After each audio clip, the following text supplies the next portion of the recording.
Alors, bien-aimés, c'est avec plaisir que je vous revois depuis notre retraite spirituelle à Anote, où nous avons passé d'agréables moments au pied de la parole de notre Dieu. Et ce matin, je veux vous proposer une réflexion, une prédication. Le thème est projeté de l'amertume à la grâce.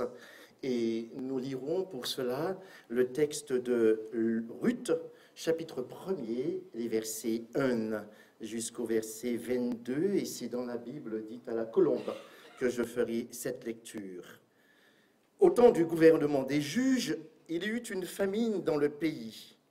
Un homme de Bethléem de Juda partit avec sa femme et ses 2 fils pour séjourner dans la campagne de Moab. Le nom de cet homme était Elimelech, le nom de sa femme Noémie et le nom de ses 2 fils Malon et Kilion. Ils étaient Éphrasiens de Bethléem de Juda. Ils arrivèrent dans la campagne de Moab et ils y vécurent. Puis Elimelech, mari de Noémie, mourut et elle resta avec ses 2 fils. Ils épousèrent des femmes moabites. Le nom de la première était Orpa et le nom de la seconde Ruth. Ils habitèrent là environ 10 ans. Malon et Kilion moururent aussi tous les 2, et la femme resta privée de ses 2 enfants et de son mari. Alors elle se leva, elle et ses belles-filles, et s'en revint de la campagne de Moab, car elle avait appris dans la campagne de Moab que l'Éternel était intervenu en faveur de son peuple en lui donnant du pain. Elle sortit du lieu où elle vivait, ses 2 belles-filles avec elle, et elles se mirent en route pour retourner au pays de Juda. Noémie dit à ses 2 belles-filles, « Allez, retournez chacune à la maison de sa mère, que l'Éternel use de bienveillance avec vous, comme vous l'avez fait envers ceux qui sont morts et envers moi. Que l'Éternel vous donne à chacune de trouver du repos dans la maison de Marie. » Elle les embrassa, elles se mirent à sangloter et à lui dire, « Non, nous irons avec toi vers ton peuple. » Noémie dit, « Retournez, mes filles. Pourquoi viendriez-vous avec moi? Ai-je encore dans mon sein des fils qui puissent devenir vos maris? Retournez, mes filles, allez, car je suis trop vieille pour appartenir à un homme. Et quand je dirai, il y a de l'espoir pour moi, quand cette nuit j'appartiendrai à un homme et que je mette des fils au monde, attendriez-vous pour cela qu'ils aient grandi? Refuseriez-vous pour cela d'appartenir à un homme? Non, mes filles, car mon sort est plus amer que le vôtre, et la main de l'Éternel s'est abattue sur moi. » Elles sanglotèrent encore. Orpa embrassa sa belle-mère, mais Ruth s'attacha à elle. Noémie dit alors, « Voici que ta belle-sœur est retournée à son peuple et à ses dieux. Retourne à la suite de ta belle-sœur. » Ruth dit, « Ne me pousse pas à te quitter, à me détourner de tes pas. Où tu iras, j'irai. Où tu demeureras, je demeurerai. Ton peuple est mon peuple, et ton Dieu est mon Dieu. Où tu mourras, je mourrai, et j'y serai enseveli. Que l'Éternel me fasse ceci, et qu'il ajoute cela, si ce n'est pas la mort qui me sépare de toi. » Noémie, la voyant résolue à aller avec elle, cessa de lui parler. Elles marchèrent toutes 2 jusqu'à leur entrée à Bethléem. Lorsqu'elles entrèrent à Bethléem, toute la ville fut étonnée à leur sujet. Et les femmes disaient, « Est-ce là Noémie ?» Elle leur dit, « Ne m'appelez pas Noémie, appelez-moi Mara, car le Tout-Puissant m'a rendu la vie bien amère. Comblée j'étais partie, vide l'Éternel me ramène. Pourquoi m'appelez-vous Noémie? L'Éternel a témoigné contre moi, le Tout-Puissant m'a fait du mal. » Ainsi revint Noémie, et avec elle sa belle-fille, Ruth la Moabite, qui revenait de la campagne de Moab. Elles arrivèrent à Bethléem au moment de la moisson des orges. Amen. Le chapitre que nous venons de lire, mes bien-aimés, est une véritable méditation sur le deuil. Deuil d'une situation d'abondance. Comme le déclare elle-même Noémie, « J'étais dans l'abondance à mon départ. » Deuil des proches, deuil des projets de vie, deuil des rêves, deuil de la santé. Mais le premier chapitre et le livre dans son intégralité n'est pas un chant de désespoir, c'est un livre d'espérance. Eddie disait dans sa prière tout à l'heure, amour, espérance, et puis nous avons la foi, l'amour et l'espérance. Eh bien, c'est vraiment cette trilogie de vertus qui ressortent parfaitement dans ce premier chapitre. Ce livre nous montre en réalité comment Dieu peut transformer l'amertume en allégresse, nos déserts en source d'eau vive et la tristesse en allégresse, nous venons de le dire. Tout commence avec une famille ordinaire, Elimelech et leurs 2 fils, une famille croyante, tranquille, bénie, jusqu'à ce que la famine frappe. Et tout s'effondre brutalement. Parfois, la vie bascule sans prévenir. Un jour, tout semble aller de mieux. Et le lendemain, tout change. Oui, la foi ne nous met pas à l'abri des épreuves, mais elle nous donne la force de les traverser. J'ai vu, il y a quelques mois de cela, un film intitulé « Sitting in Limbo », assis dans les limbes, basé sur une histoire vraie. Un homme jamaïcain vit en Angleterre depuis 50 ans. Tout va bien. Il travaille, élève ses enfants, paie ses impôts, puis un jour, on vient l'arrêter. Il n'a pas de passeport. Il doit prouver qu'il existe et il doit produire sans cesse des documents, actes de naissance, photos, pour justifier qu'il n'est pas dans une situation irrégulière. Plus il produit des pièces, puis plus on le lui en demande. À un certain moment, il doit même prouver sa paternité. Cet homme voit sa vie complètement basculer lorsqu'il est placé dans un centre de rétention où il entend en permanence les réacteurs des avions prêts à décoller à tout moment. Il perd sa liberté, sa dignité, sa sérénité. Mais par la foi, la solidarité et la persévérance, il finit par être réhabilité après un combat long et persévérant. Le voici innocenté et réhabilité. On lui délivre un nouveau passeport et le gouvernement de Theresa May à l'époque doit présenter ses excuses et s'engager à corriger des dérapages administratifs liés à cette situation. Donald Trump devrait s'en inspirer. Cette histoire, frères et sœurs, nous rappelle ceci. Personne n'est à l'abri des tempêtes ou d'une tempête. Mais Dieu, lui, n'abandonne jamais ceux qu'il aime et ceux qui lui font confiance. Elimelech quitte Bethléem pour Moab. Ce n'est pas un voyage d'agrément, c'est une suite pour survivre. Mais là-bas, au lieu de la vie, il trouve la mort. Et vous le savez que c'est le destin de bon nombre qui tentent de traverser la Manche ou la Méditerranée, cherchant une vie meilleure, un réconfort, et au bout, c'est la mort. Vous voyez que nous sommes beaucoup plus sensibles à ces drames, ces tragédies humaines, que de connaître, de nous intéresser du dernier tailleur de Kate Middleton. Alors, Elimelech meurt, puis c'est le tour de ses 2 fils. Ne reste que 3 femmes en vie, Noémie, Orpa et Ruth. 3 veuves, 3 cœurs brisés, 3 destins suspendus. Quelle épreuve, quelle douleur, quelle solitude. Noémie, dans sa douleur, dit ceci, « Le Tout-Puissant m'a rendu la vie amère. » Voilà une femme amère qui s'exprime. Elle accuse Dieu, oui, mais elle reste dans la foi. On peut dire notre colère, notre frustration à Dieu lorsque nous traversons l'épreuve, quelle qu'elle soit.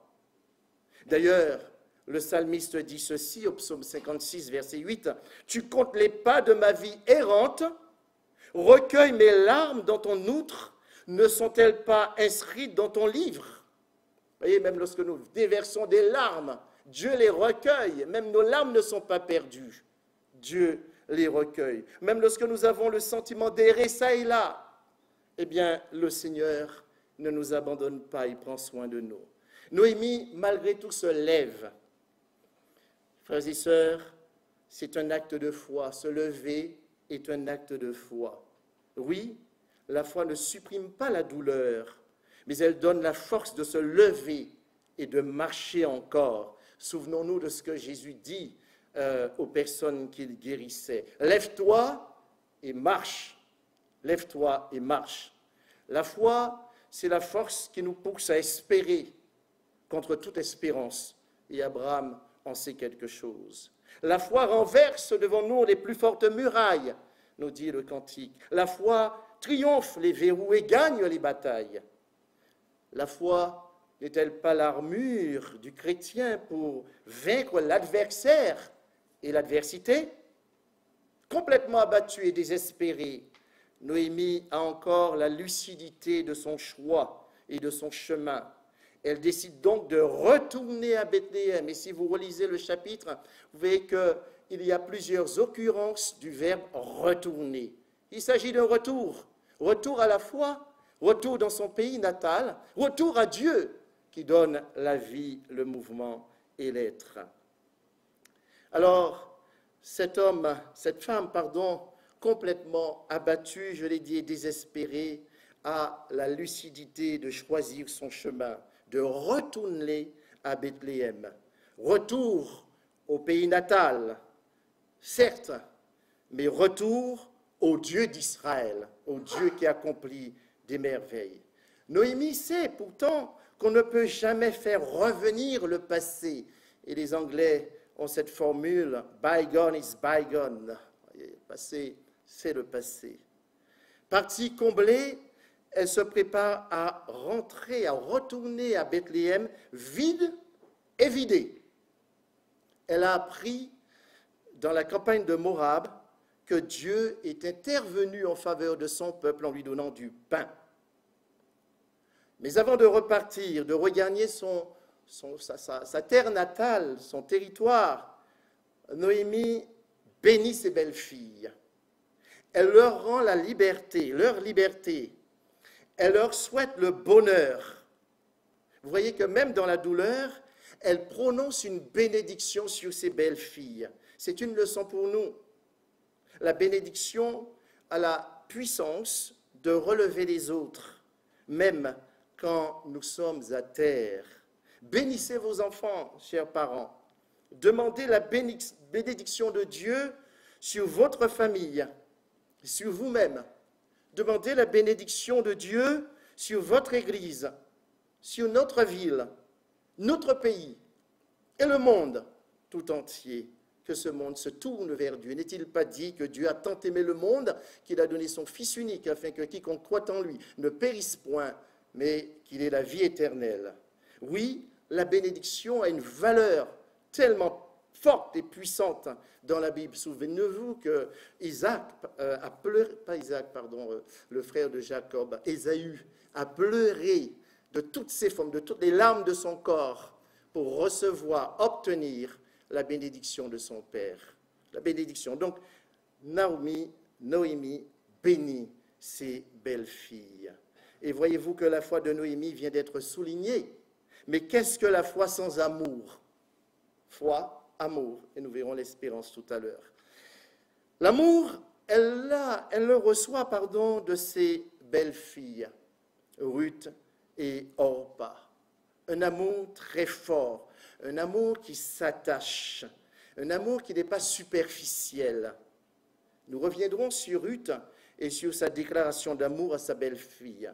Mais disons un mot sur Orpa. Parfois, on est injuste avec Orpa.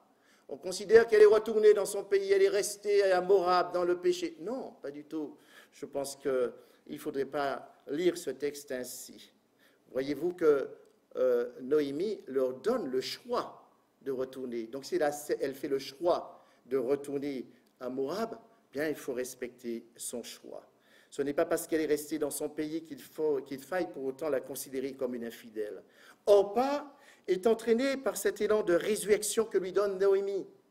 Orpa se lève, ça c'est déjà encore le verbe lever qui est employé, et elle se met en route.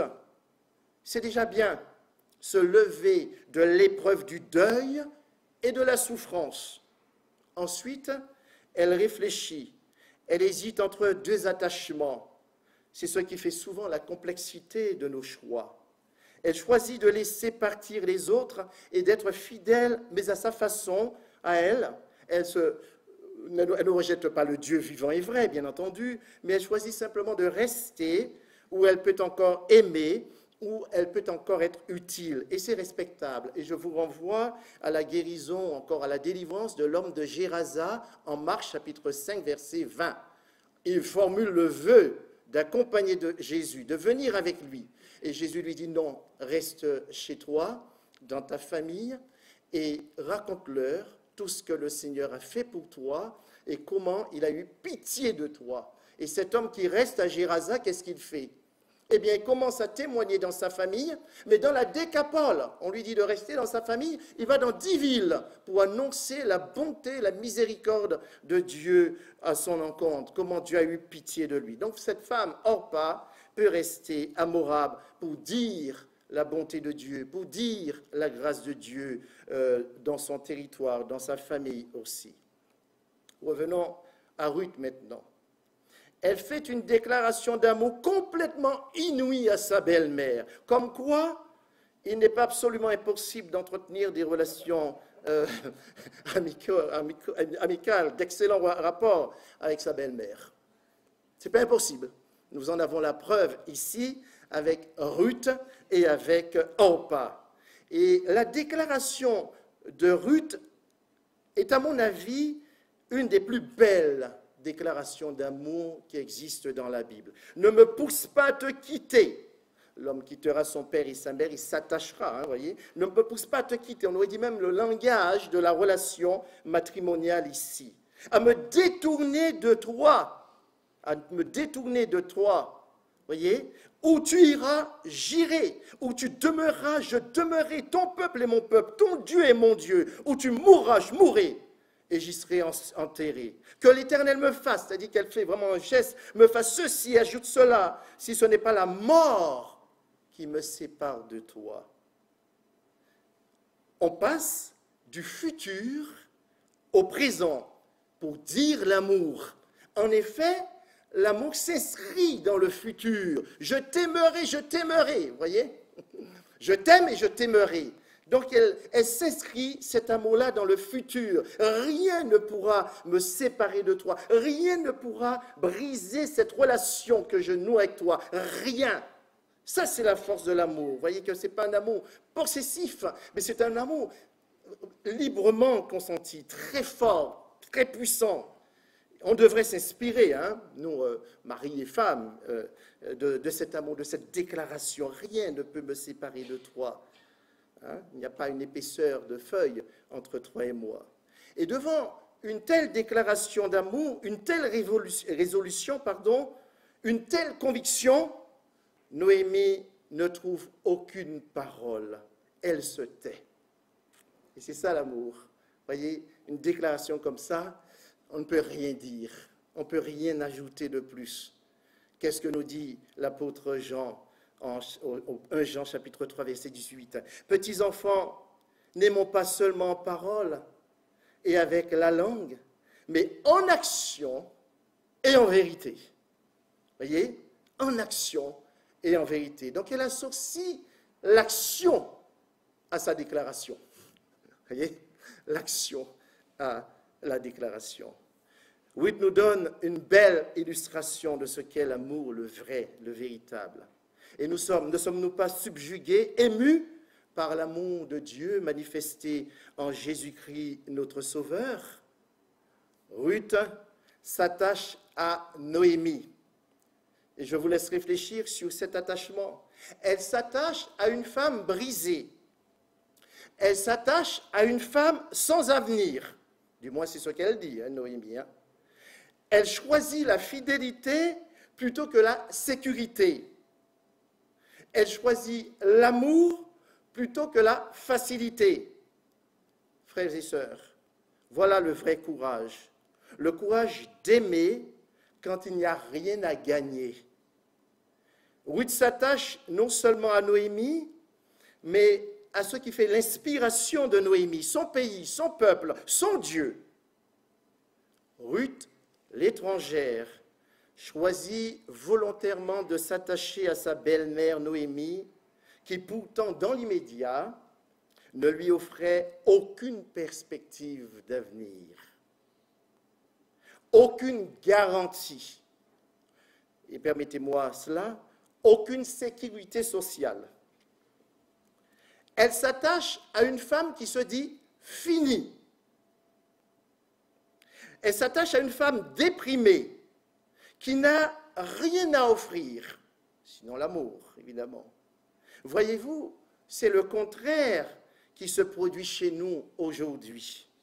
On s'attache à celui ou celle qui peut m'offrir quelque chose, qui peut me bonifier, ou encore me récompenser. Et les ministres nous apprennent beaucoup à ce sujet. On dit du bien du président parce qu'on espère qu'il va me nommer quelque part, qu'il va me donner quelque chose. Vous voyez? Tant que je lui montre une certaine fidélité, eh bien, j'attends quelque chose en retour. Mais non, ici, Ruth n'attend strictement rien. Elle s'attache simplement à cette femme qui n'a strictement rien à offrir. D'ailleurs, elle exprime en ces termes. Est-ce que, même si je rencontre un nouveau mari, est-ce que vous attendriez pour autant que je me mette au monde des fils et que vous puissiez les épouser? Non, je n'ai plus rien à offrir. Et pourtant, Ruth s'attache à une telle femme. De plus, elle est même prête à s'attacher à ce Dieu dont Noémie dit qu'il l'a abandonné et qui lui a fait du mal. Elle veut s'attacher à ce Dieu qui a fait du mal à Noémie, du moins c'est ce qu'elle dit, à ce Dieu qui l'a rendu amère. Je suis amère. Et voilà, ton Dieu est mon Dieu. Ça, c'est le courage de la foi, mes chers amis. S'attacher au Dieu qui vient de me priver de mon mari, qui vient de me priver de mes 2 enfants. Et je veux m'attacher encore à ce Dieu. Voyez-vous, ce texte me montre que je ne sers pas Dieu de façon intéressée, comme Job. J'aime Dieu de façon, et je le sers de façon totalement désintéressée. Est-ce que je sers Dieu parce qu'il va me donner ceci ou cela? Je l'aime tout simplement. Voyez? Et je le sers tout simplement. Et je l'aime parce qu'il m'a aimé le premier, dit l'Évangile. Vous voyez, mes bien-aimés, la vision de Dieu chez Ruth est édifiante, éblouissante. Elle a une connaissance approfondie du Dieu de Noémie. Elle sait que c'est un Dieu vivant et vrai, que si Noémie s'exprime ainsi, c'est vraisemblablement à cause de la douleur qu'elle ressent. Arrivera à Bethléem une femme déprimée, sans avenir, du moins ce qu'elle croit, et de surcroît, accompagnée d'une étrangère parmi les plus méprisés. Mais elle arrive, précise le narrateur, au moment de la moisson des orges, autrement dit, au moment où Dieu donne de la nourriture à son peuple, au moment où Dieu nourrit son peuple. La famine a pris fin. Dieu donne à nouveau du pain à son peuple. Bethléem signifie étymologiquement terre du pain. Quel symbole! Elle revient vide, mais Dieu est sur le point de les remplir. Elle revient brisée, mais Dieu va la restaurer. Et Dieu agit. Ruth rencontre Boaz. Et il est précisé dans le texte biblique que Boaz n'est autre que l'ancêtre, le grand-père du roi David. Et je vous lis le texte à la fin du récit, au chapitre 4, les versets 13 et suivants. Lisons la fin du récit. Bon, je fais un raccourci historique. Boz prit Ruth, et elle devint sa femme. Il alla vers elle. Le Seigneur donna à Ruth de concevoir, et elle mit au monde un fils. Les femmes dirent à Noémie, « Béni soit le Seigneur qui ne t'a pas laissé aujourd'hui sans rédempteur. Que son nom soit proclamé en Israël. Il te fait revenir, encore le verbe revenir, il te fait retourner, revenir, il te fait revenir à la vie. Il te fait revenir à la vie.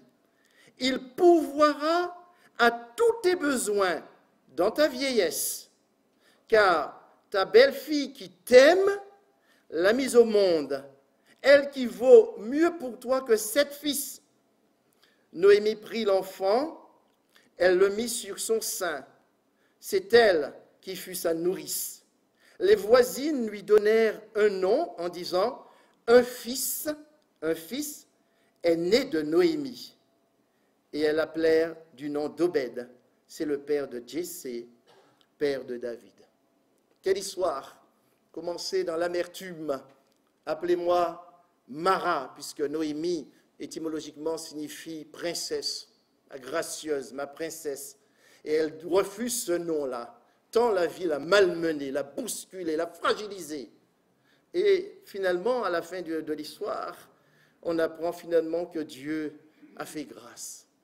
De l'amertume à la grâce. Encore de l'amertume à la plénitude de la vie manifestée en Dieu le Père. Et voilà l'espérance. La foi et l'amour qu'elle reçoit de ses 2 fils, et l'espérance, parce que dorénavant, elle a une lignée, et quelle lignée qui s'inscrit même dans celle du Messie. Mais qu'est-ce que c'est extraordinaire, mes bien-aimés. Il n'y a que Dieu qui peut, par ce moyen, changer les ténèbres en lumière, faire des choses infiniment au-delà de ce que nous pouvons croire, sinon espérer.